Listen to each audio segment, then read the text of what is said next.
जब हम इस देश में, इस प्रदेश में जो टैक्स सब लोगों पे लगता है वो सारा टैक्स पे कर रहे हैं, तो फिर हमारी हत्याएं क्यों?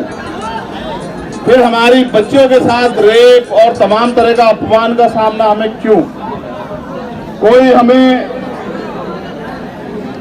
हमारे सर पे पेशाब कर देता है, कोई मूछें रखने पे हमारी हत्या कर देता है, कोई मटकी छूने पे हमारी हत्या कर देता है, कोई घोड़ी पे चढ़ने पे हमें बारात रोक के हमें अपमानित करता है, कोई अच्छे कपड़े पहनने पे हमारे साथ मारपीट करता है। तो ऐसा क्या हुआ इस देश में कि इस देश की इतनी बड़ी आबादी को जानवरों जैसा जीवन जीने के लिए मजबूर किया जा रहा है? उसका एकमात्र कारण मुझे नजर आता है कि बाबा साहब अम्बेडकर के संविधान की वजह से जो अधिकार मिले हैं और हम लोग जो स्वाभिमान सम्मान का जीवन जीना चाहते हैं, ये कुछ सामंती लोगों को पसंद नहीं आ रहा और वो ये सोचते हैं कि हम अगर हमारे साथ अन्याय किया जाए तो हम आवाज ना उठाए। वो दिन चले गए।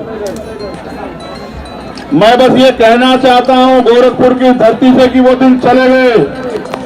हाँ, आपके पास असले हैं, अवैध असले, आपके पास हथियार है, आप हमारी हत्या कर सकते हो, लेकिन याद रखना कि हर एक हत्यारे को उसकी सही जगह भेजने का काम करना हम लोग अच्छी तरह जानते हैं। हम भारतीय संविधान को मानने वाले लोग हैं।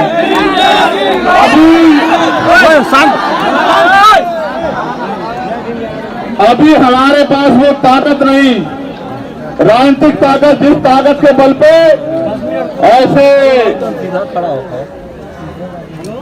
गार लोगों को हम लोग सभा से सबक सिखा सकते, लेकिन अभी हमारे पास हमारे संविधान के द्वारा दिए गए अधिकारों की ताकत है और उस अधिकार को दिलाने के लिए किसी सरकार की जरूरत नहीं है। उस अधिकार को दिलाने के लिए हम और हमारा शरीर ही बहुत है, हमारे समाज का जो ये ताकत आज यहाँ खड़ी है। मुझे दुख इस बात का हुआ कि जिनको अपना काम जिम्मेदारी से करना है उन्होंने नहीं किया, और मुझे कष्ट है इस बात का यहाँ के पुलिस अधिकारियों ने जो रोल उसने अदा किया कि उस परिवार को, उन बच्चों को, उनकी पत्नी को, उनके भाइयों को, उनकी मां को, राजकिशोर को आखिरी बार देखने भी नहीं दिया। मुझे इस बात का अफसोस रहेगा जिंदगी भर। ऐसा क्यों है कि पुलिस की लाठी, गुंडों की लाठी हमारी कमर पे ज्यादा तेजी से पड़ती है? ऐसा क्या है? आपने सुना है आसपास कभी कि किसी की हत्या हुई है, उसके बच्चों को उसका आखिरी चेहरा भी न देखने को मिले? कभी सुना आपने? लेकिन ऐसा क्या है कि आपके साथ अन्याय होने पे भी न्याय नहीं होता? उसका एकमात्र कारण यह है कि इनको लगता है कि ये लोग कमजोर हैं, ये गाय भैंस बकरी हैं, ये जानवर से ज्यादा कमजोर है। मैं यहाँ के अधिकारियों से, जो सम्मानित अधिकारियों से कहना चाहता हूँ, कम से कम वर्दी की लाज रखो। ये वर्दी आपको किसी अपराधी, किसी गुंडे, किसी नेता की दया से नहीं मिली।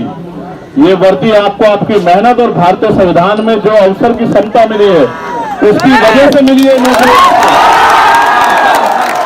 आपको चाहिए कि आपका एक एक कदम कमजोरों की सुरक्षा में होना चाहिए। लेकिन जहां मुख्यमंत्री, ये गोरखपुर उनका जिला है, जहां मुख्यमंत्री ये कहते हैं कि यूपी में 0 टॉलरेंस है, अपराध की कोई जगह नहीं, वही उनके जिले में सामंती ताकतवर लोग हमारे लोगों की हत्या भी करते हैं। दिन दहाड़े जो है, सुबह आंख खुलने से पहले आके पूरे गांव में हमारी माँ बहनों के साथ मारपीट करते हैं। ये अन्याय हम लोग नहीं सहने वाले। ये बताने के लिए मैं गोरखपुर आया मुख्यमंत्री जी को। ये तो उनका जिला है। आप सोचो, जब गोरखपुर में हाल है तो अन्य जिलों में क्या हाल हो रहा होगा।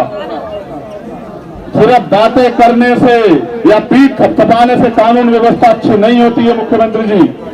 अगर कानून व्यवस्था अच्छी करनी है तो जाति धर्म का चश्मा उतार के कानून के हिसाब से काम करने का काम करो, तब जाके कानून व्यवस्था अच्छी होगी।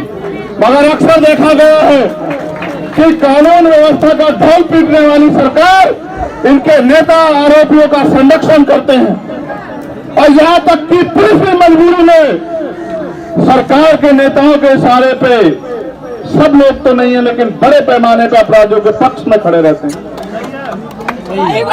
ये अन्याय हम लोग नहीं सहेंगे। ये बात आप लोगों को समझनी पड़ेगी। और जो बात मैं आपसे कह रहा हूं, स्पेशली नौजवानों से कह रहा हूं अगर इस तरह मरना है तो फिर लड़ना सीखो।